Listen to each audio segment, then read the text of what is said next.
नमस्कार दोस्तों, nature education में आप सभी का स्वागत है। आज हम आधुनिक भारत का दूसरा पार्ट लेकर आए हैं और हमने पिछली बार डचों के बारे में पढ़ लिया था और हम अब आगे पढ़ेंगे कि कौन कौन इनके बाद आए थे। तो आगे देखते हैं।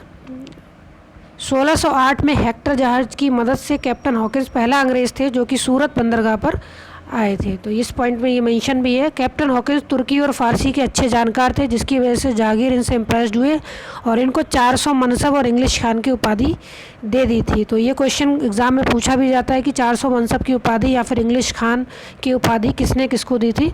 तो जहांगीर ने कैप्टन हॉकिंस को दी थी। आगे चलते हैं। 1611 में अंग्रेज़ों ने अपनी व्यापारिक फैक्ट्री मसूलीपट्टनम में बनाई थी। ये क्वेश्चन दो तरीके से पूछा जाता है कि अंग्रेज़ों की पहली व्यापारिक कोठी कहाँ पर बनाई गई थी और पहली व्यापारिक फैक्ट्री कहाँ पे बना गई थी। तो ध्यान रखिएगा, पहली व्यापारिक कोठी तो मसूलीपट्टनम में बनाई गई थी, जबकि पहली व्यापारिक कोठी सूरत में बनाई गई थी। और सूरत में व्यापारिक कोठी बनाने के लिए एक युद्ध हुआ था, स्वाली का युद्ध 1612 में पुर्तगालियों के साथ में, जिसमें पुर्तगाली हारे थे और अंग्रेज़ जीते थे। तो इसी जीत से इम्प्रेस होकर जहांगीर ने इनको इस कंपनी को व्यापार करने की अनुमति दे दी थी। इसमें एक क्वेश्चन और पूछा जाता है कि अंग्रेज़ किस शिप की मदद से जीते थे। रेड ड्रैगन शिप की मदद से पुर्तगालियों से ये जीते थे। आगे चलते हैं। देखिए अगले पॉइंट में मेंशन भी है कि ब्रिटिशों की जीत से जहांगीर प्रभावित हुआ और उसने ब्रिटिश लोगों को 1613 में सूरत में अपनी पहली फैक्ट्री खोलने की अनुमति दी। अतः ब्रिटिश की पहली फैक्ट्री सूरत में बनाई गई। आगे 1639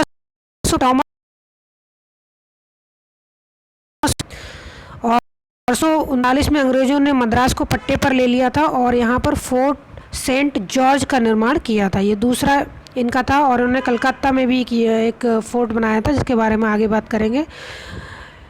1661 में इंग्लैंड के राजा चार्ल्स द्वितीय का विवाह पुर्तगाली राजकुमारी कैथरीन के साथ हुआ। इस अवसर पर पुर्तगालियों ने चार्ल्स को दहेज में मुंबई दे दिया था। पुर्तगालियों ने अंग्रेज़ों को मुंबई जो है दहेज में दे दिया था।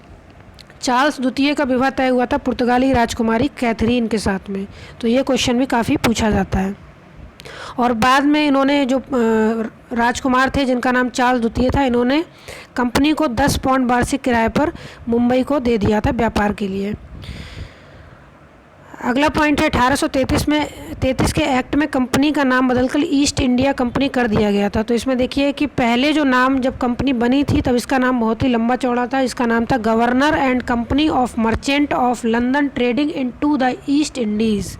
तो ये कंपनी का नाम था। एक बार फिर से सुन लीजिए, governor and company of merchant of London trading into the east Indies. जब ये कंपनी बनी थी तब ये नाम था। तो 1833 के एक्ट में इसका नाम बदलकर ईस्ट इंडिया कंपनी कर दिया गया था। चलिए आगे चलते हैं। औरंगजेब के काल में अंग्रेज़ों ने कोलकाता में फोर्ट विलियम्स का निर्माण किया था और इसी समय जब ये सब चल रहा था डेनिस और फ्रांसीसियों की भी एंट्री होने लगी थी। 1616 से 1850 तक का काल जो है डेनिस का था और डेनिस ने अपनी पहली फैक्ट्री डेनिस लोगों ने त्रावणकोर तंजौर में बनाई थी। बाद में अपनी फैक्ट्रीज़ और जितना भी इनका आधिपत्य था ये सब अंग्रेज़ों को बेचकर चले गए थे। फ्रांसीसी काफ़ी लंबे थे। फ्रांसी जो है 1664 में अपनी पहली फैक्ट्री सूरत में कामयाब हुए। तो उन्होंने अपनी पहली फैक्ट्री सूरत में बनाई थी। चलिए आगे चलते हैं। 1707 में अंग्रेज औरंगजेब की मृत्यु हो गई थी। औरंगजेब के ही काल में अंग्रेज़ों ने कलकत्ता पर आक्रमण कर दिया था। चाइल्ड, उस समय जो इनके वाइसराय थे वो चाइल्ड थे जिन्होंने माफ़ी भी मांगी थी अंग्रेज़ से। तो ये तो था इस विषय में। आगे चलते हैं। 1739 में नादिर शाह ईरानी शासक ने आक्रमण किया था और मोहम्मद शाह रंगीला को बुरी तरह परास्त कर दिया था।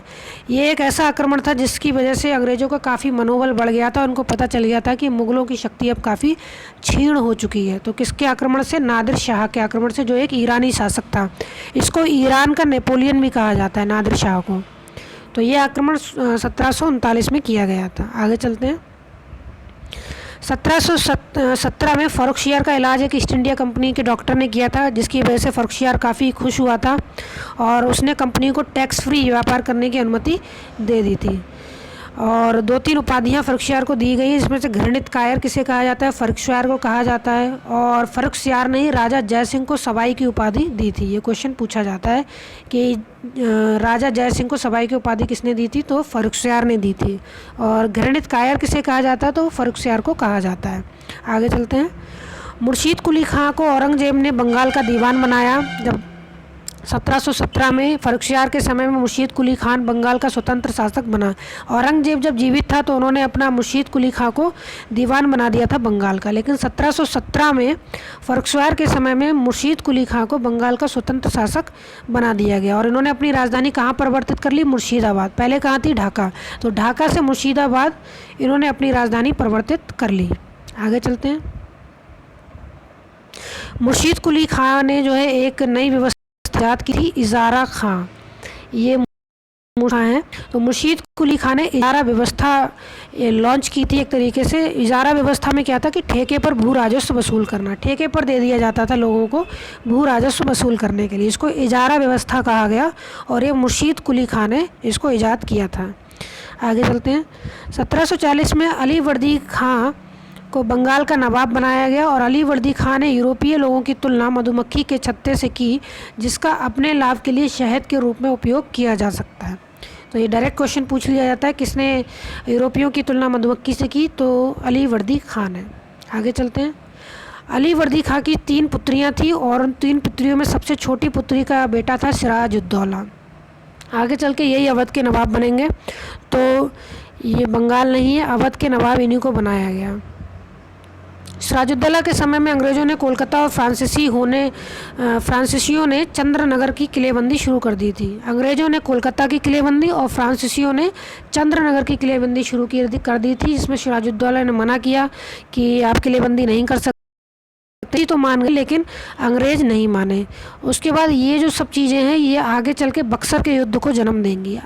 तो इसमें देखिए, सिराजुद्दौला ने कलकत्ता पर आक्रमण कर दिया और फोर्ट विलियम्स को अपने कब्जे में ले लिया था। जब अंग्रेज़ नहीं माने थे तब, बाद में क्लाइव इनसे वापस भी ले लेगा। तो आगे देखते हैं। जब फोर्ट विलियम्स पे इन्होंने कब्जा कर लिया, उसके बाद एक घटना होती है, एक ब्लैक होल की घटना। बहुत महत्वपूर्ण घटना है और क्वेश्चन पूछा जाता है ब्लैक होल की घटना के बारे में। तो ये देख लीजिए कि 20 जून 1756 में जैड हॉलवेल, ये भी ब्लैक होल घटना के एक विक्टिम थे एक तरीके से, इनको भी बंद कर दिया गया था सिराजुद्दौला के द्वारा। 20 जून की रात को 146 अंग्रेज बंदी बनाकर 18 फुट लंबी और 14 इंच चौड़ी ये कोठरी में बंद कर दिए जाते हैं और जिसमें से अगली सुबह 23 व्यक्ति ही केवल जिंदा निकलते हैं और इसी घटना को ब्लैक होल की घटना कहा जाता है। तो ये पूछा गया है क्वेश्चन काफ़ी बार कि कब हुई ये ब्लैक होल की घटना और कौन इससे संबंधित है? तो सिराजुद्दौला इससे संबंधित है। चलिए आगे चलते हैं।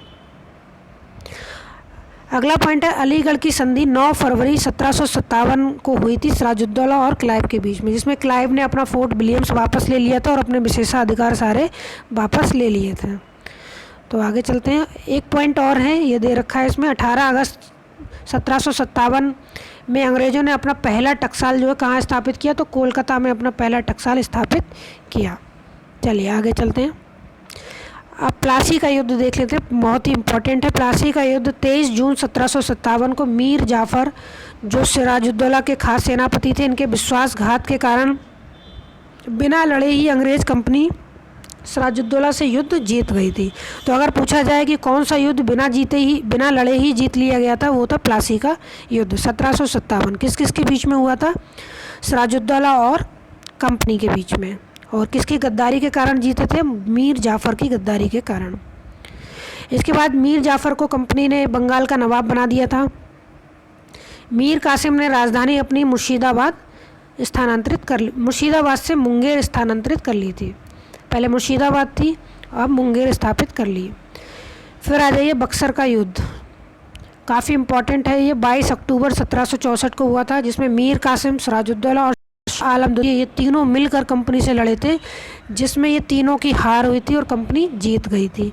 और यही एक जो है प्रभुत्व माना जाता है अंग्रेजी कंपनी का भारत में। कहाँ से? बक्सर के युद्ध से, जो 1764 को हुआ था। मीर कासिम, सिराजुद्दौला और शाह आलम द्वितीय तीनों मिलकर कंपनी से लड़े थे और इसमें कंपनी की जीत हुई थी। कंपनी ने इस युद्ध को हेक्टर मुनरो के नेतृत्व में लड़ा था। ध्यान रखिएगा, क्लाइव इस युद्ध में प्रेजेंट नहीं थे, लेकिन आगे चल के जो संधियाँ होंगी क्लाइव उसमें प्रेजेंट होंगे। इस युद्ध को हेक्टर मुनरो के नेतृत्व में अंग्रेज़ों ने लड़ा था।